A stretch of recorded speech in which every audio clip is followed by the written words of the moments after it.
be discussing the voices that aren't really seen in today's society. So I want you guys to imagine something. Imagine you're wearing a pair of shoes. They fit you perfectly. They move the way that you want them to. Now, imagine someone hands you another pair of shoes. They look identical, the same size and the same shape. But the moment you put them on, they feel completely different.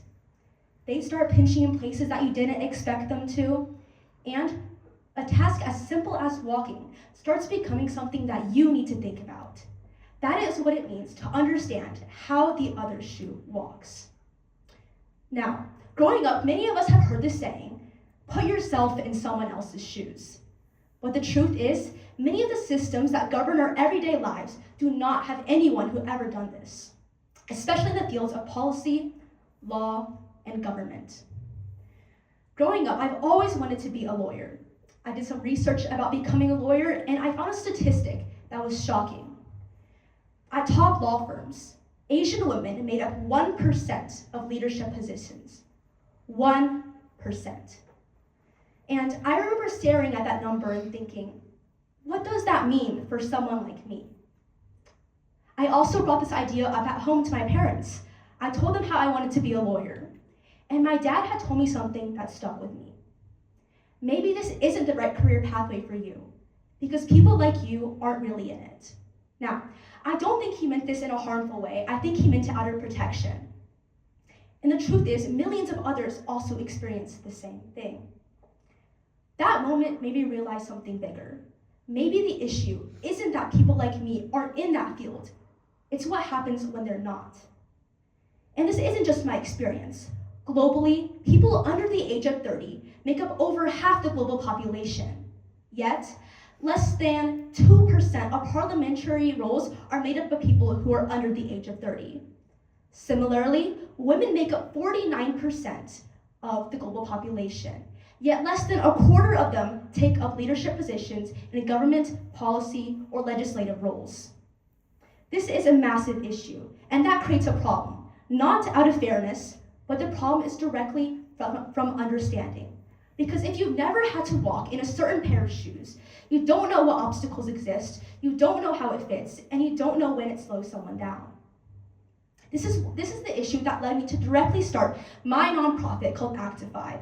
It is a youth-led international nonprofit that aims to bring justice to hidden voices. And to be completely honest, it didn't start the way that it is today. In the beginning, I had the idea to start a nonprofit that was based solely off of a platform for students who were interested in law and policy. I created a website, I created designs, I created a social media page, yet when I launched it, almost nothing happened.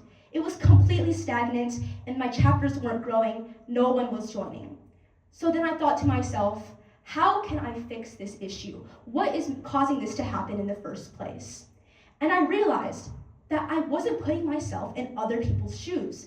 I wasn't seeing exactly what the perspective of other people wanted and what they wanted me to do to help solve this issue from their perspective. So I started changing my approach. I started listening, I started asking students what exactly that they wanted. I asked students, how did they feel about civic engagement? How did they feel about engaging in law and policy? And I got almost all synonymous answers.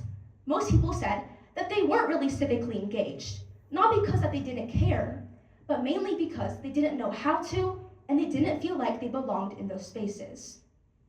Since then, Actify has now spawned into 36 US states and 55 different countries across the globe.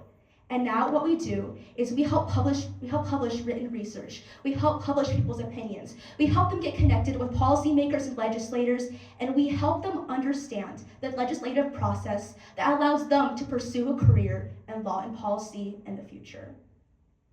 And what I think was most important through what I've learned through this work was that it isn't about whether or not you see yourself in these positions. It's the fact that you are willing to put yourself out there. Be the one person who's different in those spaces. I was able to see firsthand directly how policy affects each and every one of us. I was able to spend a day at the State House in Indiana, and ironically, they were debating a topic on banning phones across schools in Indiana. And most of you may know that this policy did pass, and next year, phones will be banned across school in Indiana. And ironically, the people who were actually advocating for this bill were people who were decades removed from the classroom.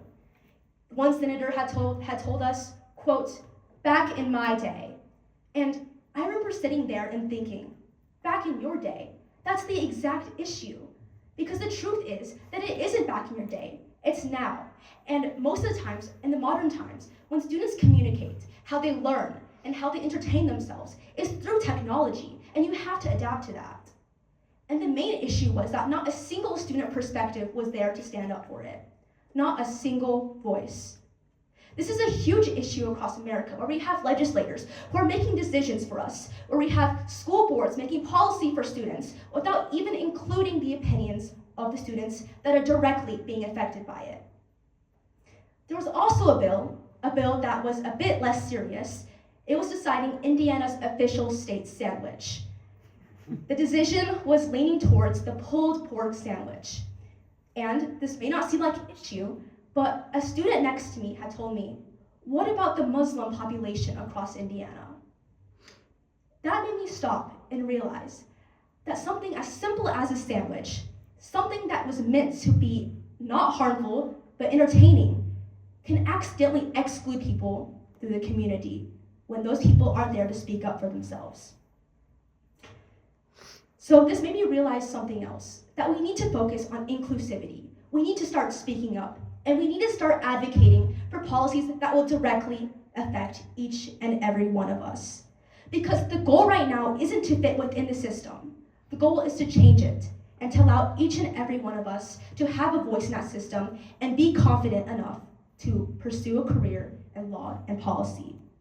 And to every young person out there who thinks that they don't see themselves in the future career pathway that they want to pursue, just know that that absence is not a representation of your ability, and that gaps can be filled, society can be changed, and with increasing advocacy and awareness, we can slowly start changing these spaces to allow for more diversity and for each and every one of us to have a voice there.